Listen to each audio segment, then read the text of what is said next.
સુરતના ડુમસના વાટા ગામની જમીન કૌભાંડમાં ફરિયાદ દાખલ કરવામાં આવી છે। 2500 કરોડની જમીન કૌભાંડમાં સીઆઈડી ક્રાઇમે ફરિયાદ દાખલ કરી છે। ફરિયાદ થતા સિટી સુપ્રિન્ટેન્ડન્ટ અને સમૃદ્ધિ પેઢીના ભાગીદારો હાઈકોર્ટની શરણે સમૃદ્ધિ કોર્પોરેશનના ભાગીદાર નરેશ શાહે ક્વોશિંગ પિટિશન દાખલ કરી છે।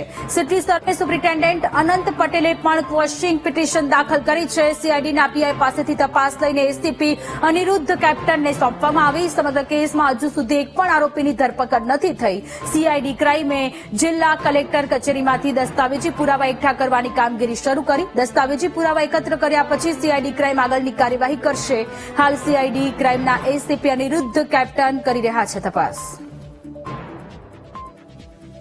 સંવાદદાતા શૈલેષ ત્રિવેદી ફોન લાઈન પર જોડાયેલા છે। શૈલેષ, સુરતના ડુમસના વાટા ગામની જમીન કૌભાંડમાં ફરિયાદ દાખલ થઈ છે, વધુ જાણકારી।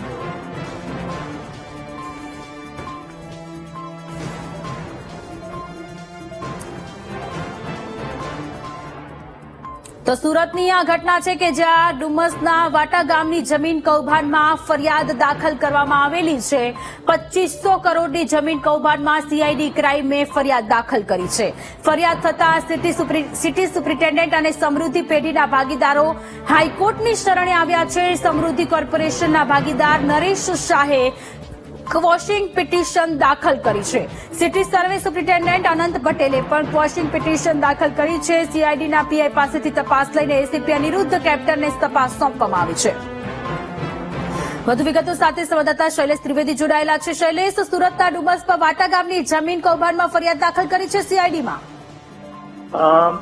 સીઆઈડી ક્રાઇમ દ્વારા જે ફરિયાદ દાખલ કરવામાં આવી છે, સુરતના ડુમસ વાટા ગામની લગભગ 5 લાખ ચોરસ મીટર જમીન છે એના કૌભાંડ અંગેની જે ફરિયાદ દાખલ થઈ છે તેમાં મુખ્ય આરોપીમાં જેમનું નામ છે તે સમૃદ્ધિ કોર્પોરેશનના મુખ્ય ભાગીદાર નરેશ શાહે ઉર્ફે નરેશ વિડીયોએ હાઈકોર્ટમાં પિટિશન દાખલ કરી છે। ક્વોશિંગ માટેની દાદ માંગી હોવાની વિગતો મળી રહી છે। સાથે સાથે સિટી સર્વે સુપ્રિન્ટેન્ડન્ટ કચેરીના અનંત પટેલે પણ ક્વોશિંગ માટે ફરિયાદ દાખલ કરી હોવાની વિગતો હાલ મળી રહી છે। બીજી તરફ સમગ્ર ઘટનામાં જે સીઆઈડી ક્રાઇમના પોલીસ ઇન્સ્પેક્ટર ઘટનાની તપાસ કરી રહ્યા હતા, હવે આ તપાસ એસીપી કેપ્ટનને સોંપવામાં આવી હોવાની વિગતો સામે આવી રહી છે। આભાર તમામ વિગતો માટે।